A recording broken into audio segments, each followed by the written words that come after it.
Sunday morning, and we are making chilaquiles, and so we're just going to go ahead and get started. This is really yummy. My husband likes to eat it for breakfast. I think traditionally it's eaten for breakfast, but sometimes I make it for dinner and I add a little bit of meat for a variation, but today we're having it for breakfast, so I'm just going to show you how to do it. First, I put a little oil in my pan. You can use olive oil, canola, whatever you want to use. I like to use olive oil because it cuts down on, it's a little healthier. And I've got my heat on medium-low. And then I take my tortillas and I shred them up into my pan. And we have a big family, and we actually have family coming over to eat today, so I'm going to do about 20 tortillas. But you can, decide how many people you have eating and maybe use less if you don't think you'll eat it all.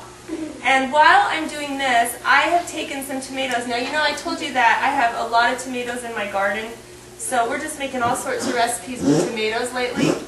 Oh, that's my dog barking in the background. And my husband's mad at me. The dog's barking back there. Anyways, I've got my tomatoes and 2 serrano chilies over here roasting on the side. There are several variations to making chilaquiles. I really like to use Roma tomatoes, and I also like to roast it.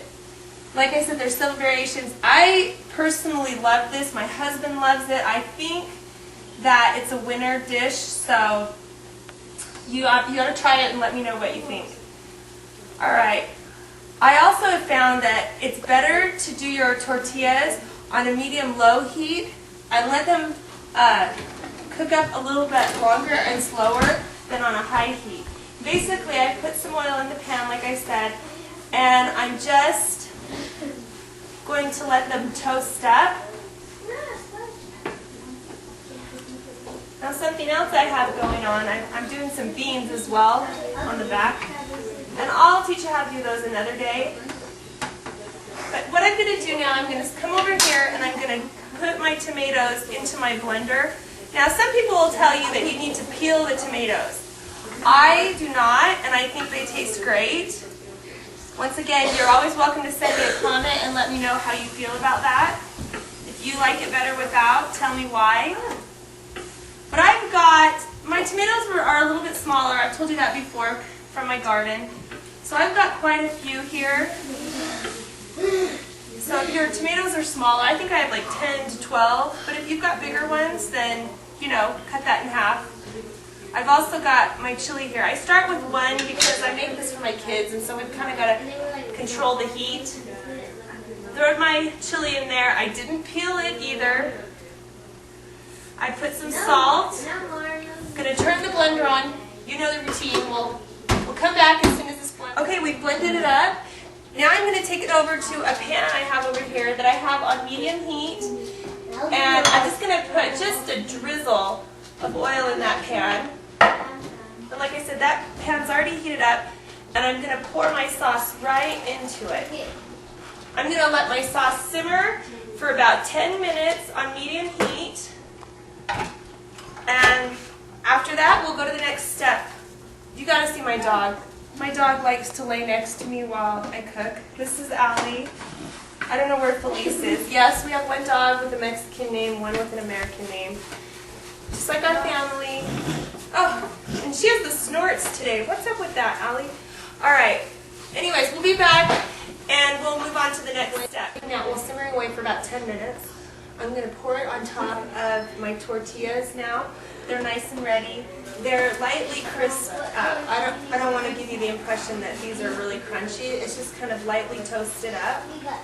And I'm going to take that sauce and I'm going to pour it all over.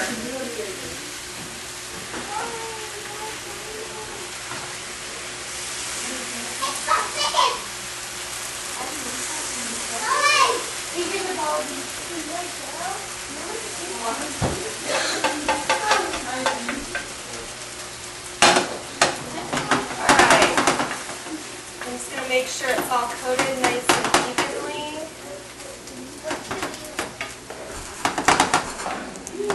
And then I've got some cheese here, and the best cheese to use would be a Oaxaca, or if you don't have access to something like that, you'd maybe want to use a Monterey Jack or a mozzarella. And I've already shredded it, and now I want to make sure my heat's down on low, and I'm just going to coat the top of that with my cheese.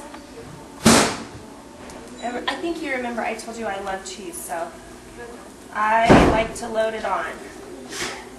But it's just that simple. Now, if you want to speed up the process for your cheese to melt, you can just get some foil and just put the foil over the top and wait about 2 or 3 minutes, and it's ready to eat. I failed to mention how fabulous I look today, but you know, I decided long ago I'm not going to try to put on the show for you. This is me, this morning, this is how I look, so this is how we're doing it. Anyway, so this is ready to go. You can serve this up to your family with some beans, some eggs. It's a delicious dish. All right, we'll see ya. Bye.